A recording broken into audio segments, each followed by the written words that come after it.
바울이 어떤 분이냐면 신약 성경 27권 가운데에 거의 절반에 해당하는 책을 쓴 정말 위대한 신학자입니다.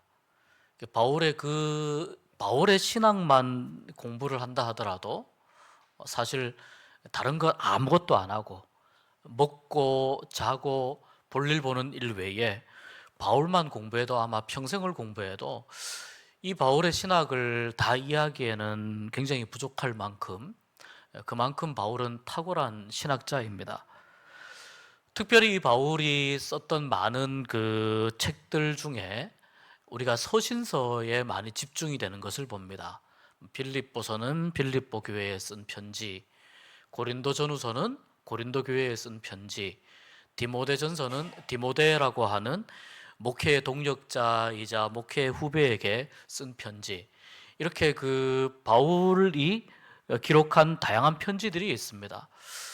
우리가 고린도 전서를 지금 읽고 있는데 특별히 물론 다른 편지도 마찬가지입니다만 고린도 전서는 바울이 2차 전도 여행 때 개척했던 고린도 교회가 가지고 있었던 다양한 그 문제들에 대한 이야기들을 듣고 그것을 특별히 예수 그리스도의 십자가 신학에 비추어서, 바울의 신학은 철저하게 예수 그리스도 중심입니다. 예수 그리스도의 십자가 신학에 비추어서 이 교회의 고린도 교회의 모든 문제들을 좀 정리하고 또 조언을 하고 또 신학적으로 바울이 권면할 수 있는 내용들을 계속 권면하는 것을 봅니다.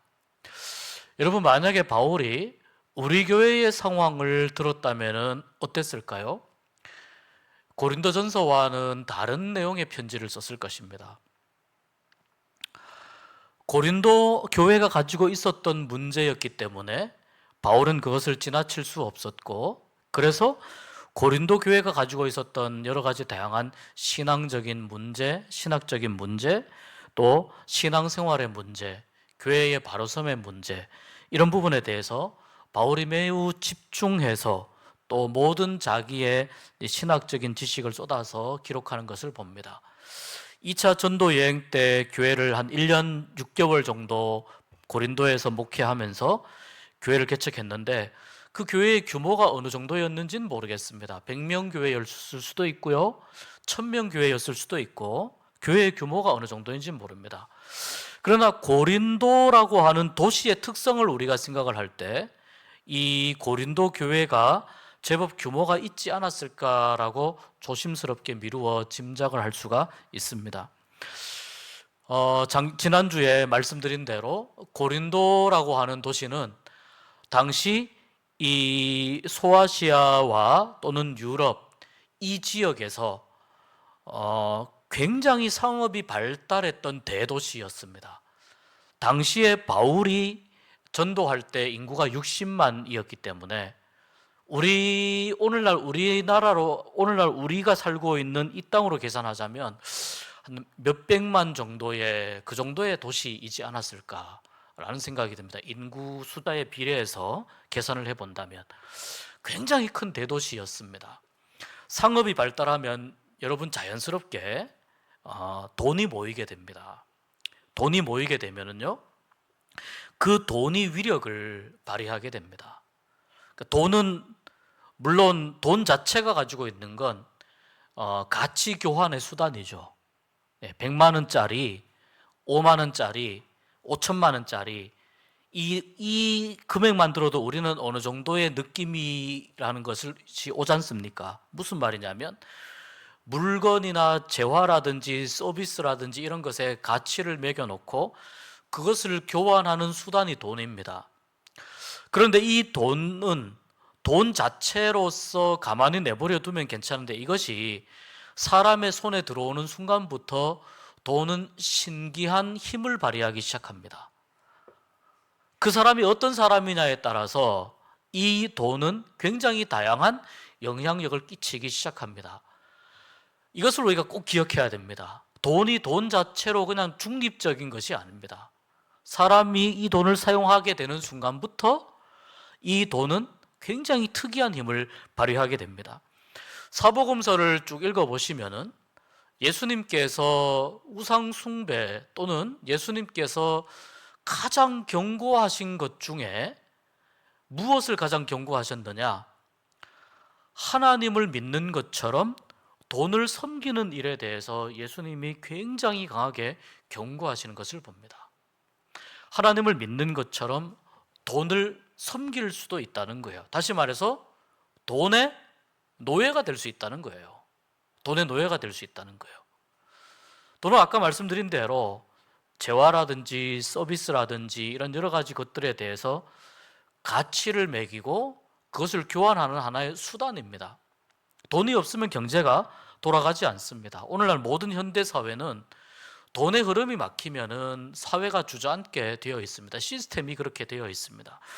그런데 이 시스템 안에서 돈이 흘러가는 이 시스템 안에서 그 돈이 위력을 발휘하게 되면서 사람들의 마음과 사람들의 영혼에까지 엄청나게 영향을 주는데 예수님께서 이것을 이미 2000년 전에 예수님께서 경고하셨어요. 심지어는 두 주인을 섬기지 못한다. 하나님을 섬길 것이냐, 재물을 섬길 것이냐. 여기에 있어서 예수님께서 이렇게 말씀하신 것처럼 들립니다.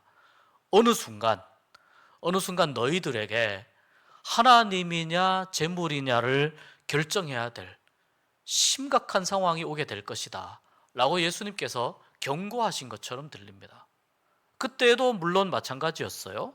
마찬가지고 지금은 여러분 우리가 살고 있는 이 세상을 경제적인 측면에서 보면 자본주의라고 하잖아요.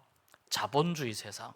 이 자본이라고 하는 말 속에는 돈이라고 하는 절대적인 가치가 들어가 있는 거거든요. 자본이라고 하는 것 속에는. 그렇기 때문에 하나님께서 어떻게 이 부분에 대해서 우리 그리스도인들에게 돈에 대한 어떤 가치관을 가지고 돈을 어떻게 다스릴 것인가, 다스리며 살 것인가에 대해서 하시는 말씀을 우리는 귀담아 들어야 됩니다. 자, 고린도 교회는 상업이 발달했습니다. 말씀드린 대로 여러 지역에서 돈이 모여드는 곳입니다. 그 다음에 사람들이 모여드는 곳입니다. 다양한 상업도시는 다양한 상품들이 모여드는 것입니다. 사람들이 모여들고 상품들이 모여들고 돈이 모여들면 따라오는 것이 또 하나 있어요. 다양한 사상이나 종교들까지 같이 따라오게 됩니다. 공항에 가면은 기도실이라고 해가지고 있거든요. 기도실이라고 해서 있습니다. 그 기도실을 주로 누가 사용하냐면은 이슬람 교도들이 주로 기도실을 사용을 합니다. 주로 이슬람 교도들이 시간을 정해서 기도를 해야 되기 때문에 이슬람 교도들이 기도실을 사용합니다. 그러니까 사람들이 움직이는 곳에는 이러한 것들이 같이 움직입니다. 이 고린도라고 하는 도시가 가진 특징이에요. 이 영향을 고린도 교회가 그대로 받습니다. 그리고 방금 제가 말씀드린 이러한 배경 속에서 고린도 교회가 여러 가지 다양한 문제들에 직면하게 됩니다. 그 다음에 고린도라고 하는 지역 자체가 이제 그리스 로마의 그 영향을 많이 받았기 때문에 철학이 상당히 발달한 도시였습니다. 철학은 뭡니까, 여러분? 철학은 영어로 필로소피라고 하잖아요. 필로소피. 필레오와 소피아가 결합된 말이에요. 필레오와 소피아. 필레오는 뭐냐면 사랑한다는 뜻이에요. 예수님께서 요한복음 21장에서 베드로에게 내가 나를 사랑하느냐라고 3번 묻잖아요. 3번째 물었을 때 예수님이 사용하신 단어가 뭐냐면 필레오예요. 네가 나를 사랑하느냐. 필레오와 아가페는 좀 다르긴 합니다. 어쨌거나 필레오는 필레오와 소피아를 합친 말이 필로소피라고 해서 철학이라고 하는데 필레오는 사랑한다, 좋아한다는 뜻입니다. 소피아는 뭘까요? 지혜입니다. 소피아. 러시아 특별히 러시아 자매들 중에 보면은 소피아라고 하는 이름을 가진 자매들이 많더라고요. 지혜라는 뜻입니다. 그러니까 철학은 뭐냐면 지혜를 사랑하는 학문이 철학입니다. 지혜를 사랑하는 학문. 자, 이 그리스 로마의 영향을 받았기 때문에 고린도는 상당히 많은 사람들이 이 철학에 대한 관심들이 많았어요. 오늘 여러분 우리가 18절부터 31절까지 쭉 읽었는데 특별히 18절부터 굉장히 반복되는 단어가 뭐냐면 지혜라는 단어예요. 지혜라는 단어가 굉장히 반복돼요. 여기서 말하는 이 지혜는 이제 성경에서 이야기하는 지혜와는 조금 다릅니다. 좀 헬라적 개념의 지혜입니다. 그리고 또 이 고린도 도시에는 여러 다양한 지역의 사람들이 모였기 때문에 그 중에는요 유대인들도 고린도 도시에 많이 가 있었어요. 유대인들도 고린도 도시에 많이 가 있었습니다. 자, 고린도 교회 안에 특별히 여러 다양한 사람들이 모여 있는데 좀 두 부류로 나누자면 한 부류는 유대교적인 생각을 가진 사람들 중에 그리스도인들이 있고, 또 한 부류는 말씀드린 대로 이 그리스 로마 철학을 헬라 철학이라고 하잖아요. 이 헬라 철학의 영향을 받은 그 유대인이 아닌 사람들, 이런 사람들이 교회 안에 들어와 있었습니다. 그 유대교적인 생각을 가진 사람들과 헬라적인 생각을 가진 사람들이 교회 안에 같이 들어와 있었습니다. 이들이 지금 예수님을 믿노라, 바울의 전도를 받고 예수님을 믿노라 했는데 1장 앞부분에 보신 것처럼 4개의 분파로 나누어져 있습니다. 바울의 영향을 받은 사람들, 바울에게 세례받은 사람들일 수 있겠죠. 그 다음에 바울의 뒤를 이어서 아볼로의 영향을 받은 사람들, 그 다음 또 제가 방금 유대인이 있다고 했잖아요. 이들은 누구의 영향을 받았느냐? 게바, 베드로의 영향을 받은 사람. 베드로가 또 탁월한 초대교회 지도자이지 않습니까? 그리고 또 누구? 또 우리는 바울도 아니요, 아볼로도 아니요, 게바도 아니요, 우리는 그냥 그리스도파다. 우리가 다 예수파지, 전부 다 예수파인데 특별히 바울도 아니고 아볼로도 아니고 게바도 아닌 그리스도파다. 이렇게 4개의 분파로 나누어져 있었잖아요. 이 4개의 분파가 전부 다 나쁜 분파가 아니에요. 나쁜 분파가 아닌데 이렇게 나누어져서 서로 간에 묘한 갈등 관계를 형성을 하고 있었어요. 특별히 그 가운데에서 유대교적 배경을 가진 사람들과 헬라적 배경을 가진 사람들로 나누어집니다. 자, 여기에서 하나님의 기가 막힌 큰 그림이 여기에서 작동하는 것을 봅니다. 여러분, 바울이 어떤 사람이냐? 바울은 여러분 토종 유대인입니다. 물론 이제 바울은 디아스포라 출신입니다. 디아스포라는 이 예루살렘, 이 지금 현재 이스라엘 땅을 떠나서 살고 있는 모든 유대인들을 디아스포라라고 하잖아요. 그래서 바울이 태어난 데가 어디냐? 길리기아 다소라는 곳이죠. 길리기아 다소. 거기에서 태어났기 때문에 바울은 로마 시민권을 가지고 있는 거예요. 거기에서 태어나가지고 이 길리기아 다소도 상당히 교육의 도시였어요. 그래서 바울이 자연스럽게 로마, 그리스, 헬라 이쪽 철학과 이쪽 사상을 바울이 자연스럽게 습득합니다. 그리고 바울은 또한 유대인이잖아요. 유대인이어서 이제 고민을 하다가 바울이 어디에 가서 공부해야 되겠다고 마음을 먹냐면, 내가 유대인이고 또 바울이 베냐민 지파예요.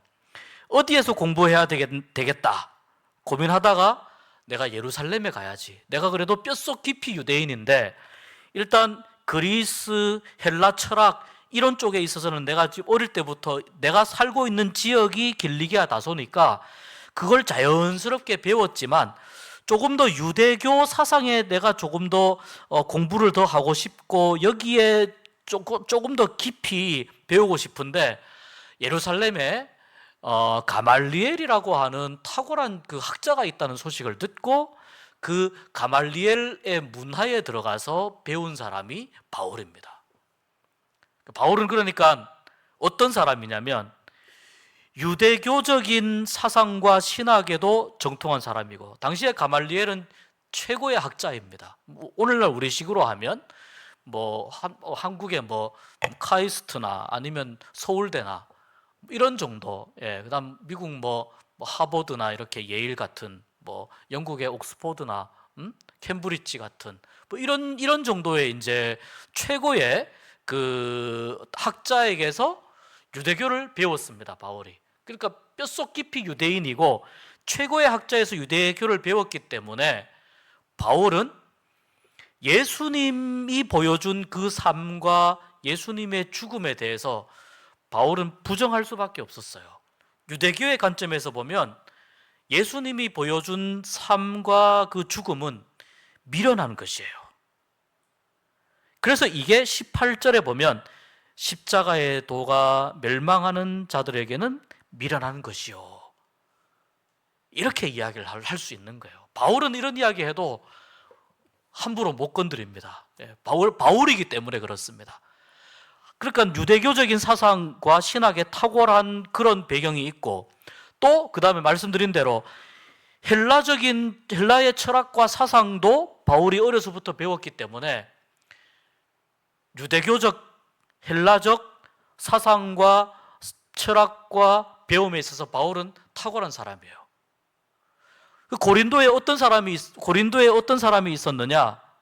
유대교적 배경을 가진 사람들도 있으니 바울이 충분히 그들에게 예수 그리스도의 십자가 중심으로 유대교적 생각을 가지고 있는 사람들에게 하나님의 복음을 전할 수 있게 되는 것이고, 또 헬라적 배경을 가지고 있는 사람들도 고린도라고 하는 도시 안에 있으니 그들을 만나서도 바울은 헬라적인 개념을 가지고 복음을 소개할 수 있는, 그 당시에는 아마 유대인들과 헬라인 모두에게 복음을 아주 심도 깊은 그런 깊이 있는 복음을 이야기할 수 있었던 유일무이한 사람이 아닌가 싶습니다. 그러니까 하나님께서 이 바울을 이렇게 사용하시려고 바울을 어려서부터 그렇게 그런 여러 가지 공부의 과정 이런 것들을 경험하게 하신 거예요. 그래서 바울이 다베섹에서 예수님을 만났을 때 하나님이 바울에 대해서 하신 말씀이 있어요. 뭐라고 했냐면은 이 사람은 이방인을 위해서 내가 준비한 그릇이다라고 이야기했어요. 이방인을 위해서 내가 준비한 그릇이다. 이미 하나님의 계획 속에는 바울이 1차 전도여행, 2차, 3차 전도여행을 하고 로마에까지 가서 이방인들에게 복음을 전할 것에 대한 그러한, 이걸 뭐라고 합니까? 하나님의 빅픽처라고 하죠. 하나님의 큰 그림이 그 안에 다 들어가 있는 겁니다. 이것을 위해서 바울은 고난도 받았고 공부도 했고 여기에서 살기도 했고 저기에서 살기도 했고 이런 인생의 모든 경험들을 하게 된 것입니다.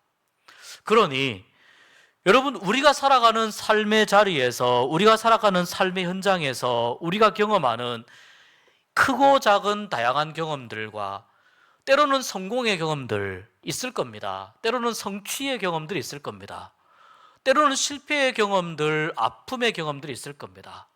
이건 모두가 다 하나님이 쓰시려고 그렇게 경험하게 하시는 건지도 모른다는 거예요. 만약에 이것을 하나님이 쓰시기 위해서 하나님의 큰 그림 속에서 우리를 그러한 삶의 자리로 몰아넣으신다면, 여러분, 우리는 하나님께서 어떤 그림을 그리고 계신지 알 수 없지만 우리가 할 일은 무엇입니까? 바울처럼 하나님을 끝까지 믿고 묵묵히 따라가는 것이어야 되는 거죠. 하나님을 끝까지 믿고 묵묵히 따라가야 되는 것입니다. 제가 오늘 조금 이렇게 좀 거창하게 배경 설명을 하는 이유가 있습니다. 이 배경 설명을 하면 오늘 이 말씀이 다 이해가 됩니다. 제가 지금 드린 말씀 쭉 설명을 하면, 자, 18절에서 25절에서 나오는 핵심은 뭐냐면은 지혜라는 단어입니다. 지혜. 말씀드린 대로 이 지혜는 이 고린도 도시에 살던 헬라의 영향을 받았던 사람들에게는 철학적인 지혜를 의미하는 겁니다. 철학적인 지혜. 그래서 19절에 보면 내가 지혜 있는 자들의 지혜를 멸하고 총명한 자들의 총명을 폐하리라. 이사야 선지자가 한 말씀을 이렇게 인용해 와서 지혜, 그 철학적인 지혜, 그것을 내가 공부해 봤는데, 바울은 공부를 해 봤잖아요. 다 내가 공부해 보았는데 거기에 구원의 길이 없더라는 거예요. 인류가 가지고 있는 근원적이고 본질적인 문제를 해결하는 길이 없더라는 거예요. 그래서 바울이 20절에 이렇게 이야기합니다. 지혜 있는 자가 어디 있느냐? 지혜 있는 자가. 또 선비는 누굽니까? 학자를 의미합니다. 공부할 만큼 한 사람들, 자기 나름의 전공 분야에서 학위를 가지고 저술 활동도 할 수 있고 강의도 할 수 있고 자기의 어떤 사상과 논리를 가지고 대중들에게 이야기할 공적인 자격을 가지고 있는 사람이 누구냐? 학자입니다. 학자. 그러니까 그러한 공부를 할 만큼 한 사람들, 또 당시에는 이 공부를 많이 한 사람들 중에 변론가들이 있었어요. 자, 이런 사람들이 가지고 있는 이 지혜를 가지고 과연 하나님이 일하신 것, 하나님이 하신 일을 이해하고 설명할 수 있느냐? 불가능하다. 그러면 어떻게 가능하냐? 21절에 여기 하나님의 지혜에 있어서는 이렇게 돼 있잖아요. 하나님의 지혜에 있어서는 이 세상이 자기 지혜로 하나님을 알지 못함으로. 하나님의 지혜는 여러 가지 말로 우리가 이해할 수 있어요. 하나님이 하신 일이라고 우리가 이해할 수 있어요. 하나님이 하신 일, 하나님의 말씀, 하나님 자체, 그것에 대해서는 21절에 보십시오. 이 세상이 자기의 지혜로 하나님을 알 수 없다고 바울이 이야기해요. 바울이 이렇게 이야기하면 여러분 그런 겁니다. 그런 거라고 받아들이시면 됩니다. 네. 물론 바울 신학이 가지고 있는, 왜냐하면 이 바울은 유대교적 그 복음을 헬라 세계의 사람들에게 전파하고 소개한 탁월한 신학자이기 때문에 자, 이 과정 속에서 바울이 유대교적 개념을 설명하기 위해 헬라적 개념을 가지고 와서 설명하는 것들이 좀 있습니다. 그건 조금 이제 신학적으로 우리가 조금 더 이제 깊이 들어가야 되고, 예를 들면 로고스 같은 개념이 그런 것들이에요. 예를 들면 그런 것입니다. 그런데 자, 그렇다 하더라도 바울은 충분히 헬라적 그 그리스 헬라 철학이 가지고 있는 어떤 그 뼈대와 본질적인 내용에 대해서는 바울은 충분히 이해를 하고 있는 사람이에요. 그러니까 이렇게 이야기합니다. 내가 이쪽에서도 공부를 해보니, 좀 알아보니 그것을 가지고 하나님을 알 수 있는 것은 없다. 불가능하다. 그래서 여러분, 기독교가 어떻게 시작이 되었다고요? 기독교는 하나님의 계시에 의해서 시작이 됐다고 말씀드렸잖아요. 기독교는 하나님의 계시는 뭐예요? 계시는 하나님이 우리에게 자기 자신을 열어서 보여주시는 거예요. 하나님이 우리에게. 지금 제 주머니 속에 뭐가 있는지 아무도 모르시잖아요. 제가 꺼내가지고 여기에 볼펜이 있습니다 라고 이렇게 보여줘야 아, 볼펜이 있구나 이렇게 아실 거 아닙니까? 이쪽에는 이제 스마트폰이 있고 뭐 그런 건데, 그런데 이렇게 안에 놓고 있으면 모르잖아요. 계시는 뭐냐? 하나님이 자기 자신을 오픈해서 열어서 보여주시는 거예요. 나는 어떤 하나님입니다? 나는 홍해도 가르는 하나님이다. 나는 어떤 하나님이다? 나는 이집트의 10개의 신들과 싸워서도 능히 이기는 하나님이다. 이러한 여러 다양한 하나님의 모습을 계속해서 보여주셨고, 아브라함에게 찾아오셨죠? 또 모세에게도 찾아오셨죠? 노아에게도 찾아오셨죠? 계속해서 하나님은 어떤 하나님이냐? 찾아오시는 하나님. 하나님이 우리에게 찾아오셔서 자기 자신이 하나님이 어떤 분인지 가르쳐 주셔야만 우리가 하나님을 알 수 있는데, 이것을 계시라고 합니다. 이 계시에 가장 최고의 정점에 있는 사건이 뭐냐? 예수 그리스도의 성육신 사건입니다. 예수 그리스도의 성육신 사건, 예수 그리스도의 십자가 사건입니다. 예수님은 뭐예요? 예수님은 하나님이 어떤 분인지 인간 가운데 오셔서 그것을 함께 살면서 보여주신 거예요. 예수님이 곧 하나님이시잖아요. 그러니까 완전히 자기를 오픈해서 보여주셨잖아요. 그러니까 여기 보십시오. 21절에 이 세상이 자기 지혜로 하나님을 알지 못하기 때문에 하나님께서 전도에 미련한 것으로 믿는 자들을 구원하기를 기뻐하셨다. 이 여기서 말한 전도라고 하는 말은요, 캐리그마라고 하는 말을 썼어요. 캐리그마는 뭐냐면은 선포한다 이런 뜻입니다. 그래서 이게 교회에 5가지 우리가 기능이 있지 않습니까? 레이뚜르기야, 디다케, 코이노니아, 그 다음에 캐리그마, 그 다음에 갑자기 한 개가 생각이 안 나네요. 5개가 있는데 제가 생각이 나면 말씀드리겠습니다. 이 5개, 교제, 디아코니아, 섬김, 이렇게 5개 중에 캐리그마는 선포를 의미하는 것이기 때문에 이 선포는 선교와 관련이 되어 있어요. 그래서 성경에서 전도로 번역을 한 거예요. 근데 왜 전도가 미련한 것인지 아십니까, 여러분? 왜 전도가 미련한 것이냐면은 아무리 우리가 선포를 한다 하더라도 이 선포가 하나님의 온전한 복음을 다 담을 수가 없어요.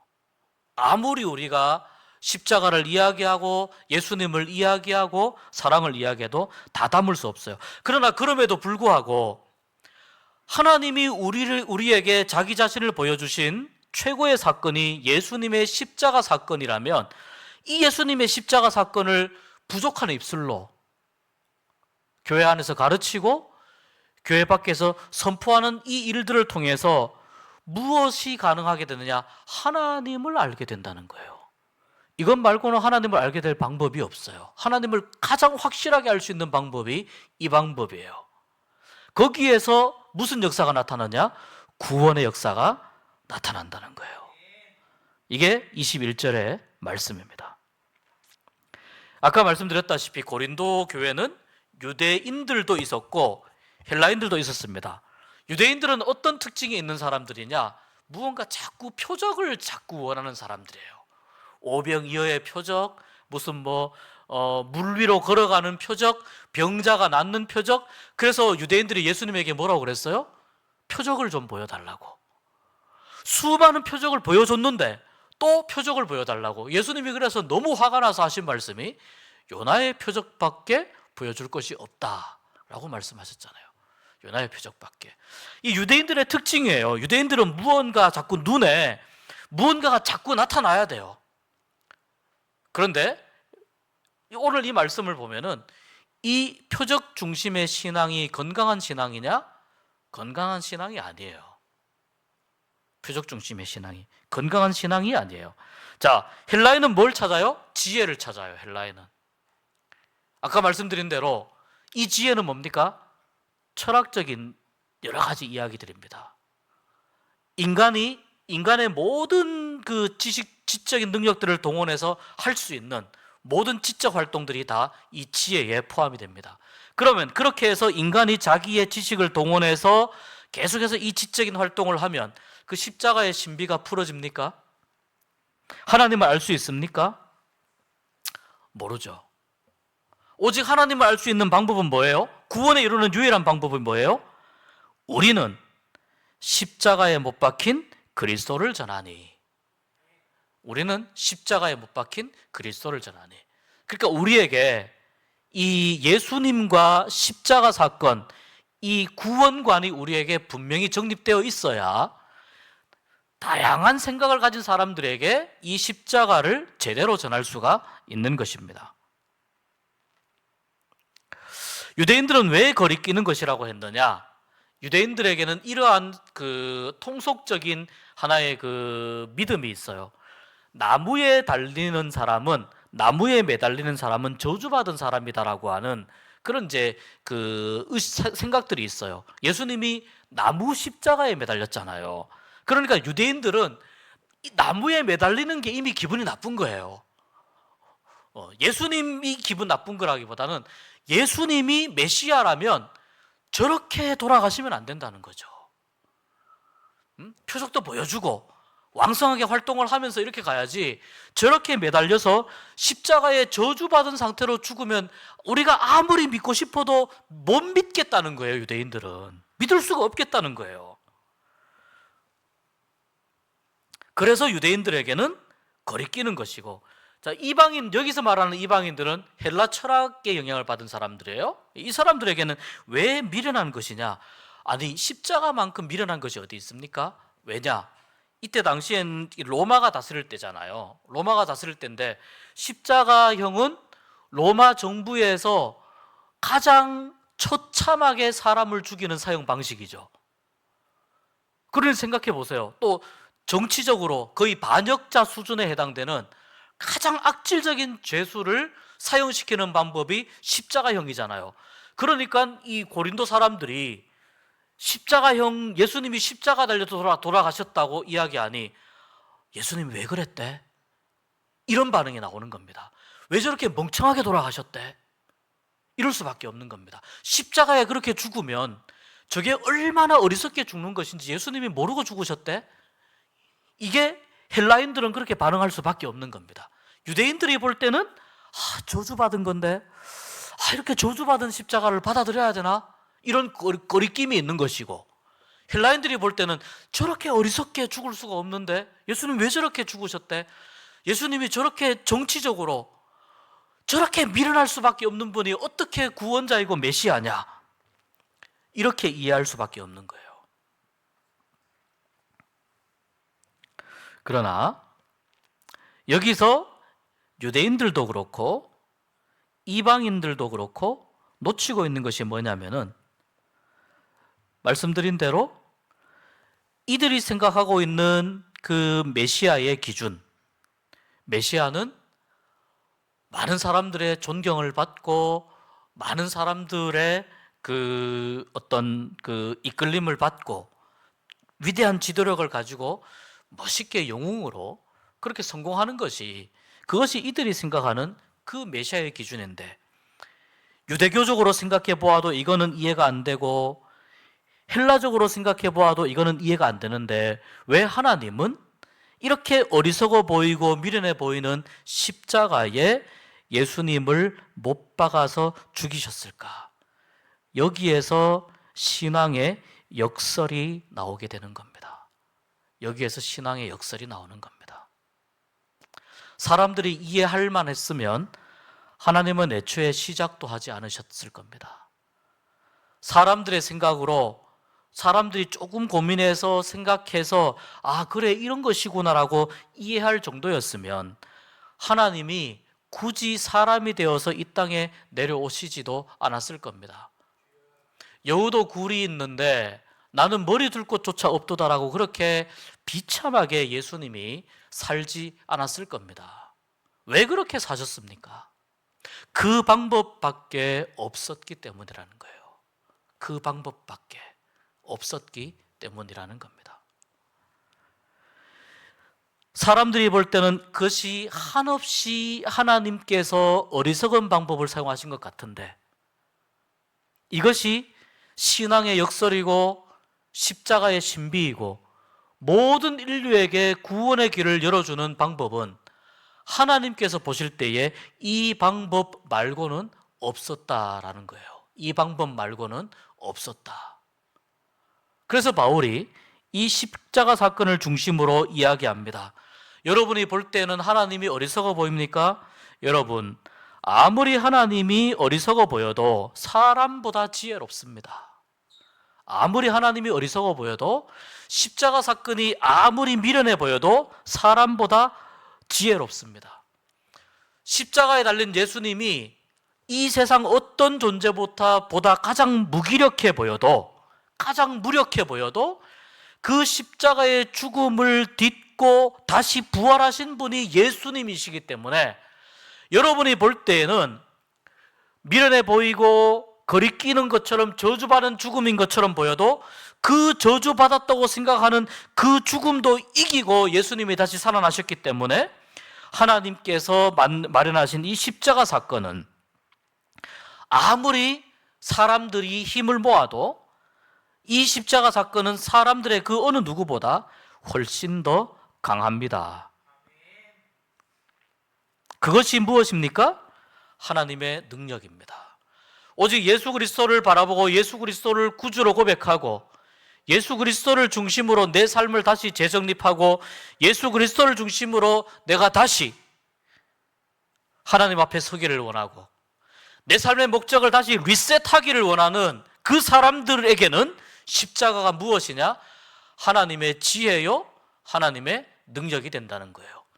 지혜라는 말은 헬라적 배경을 가진 사람들을 겨냥해서 한 이야기이고요, 능력이라고 하는 말은 유대교적 배경을 가진 사람들을 겨냥해서 한 말이에요. 다시 말해서 고린도 교회의 교인들이요, 여러분들이 볼 때에 여러분들이 가지고 있는 여러분들의 지금의 삶의 상황과 배경에서 볼 때에 십자가는 여러분들이 이해하기 어렵습니다.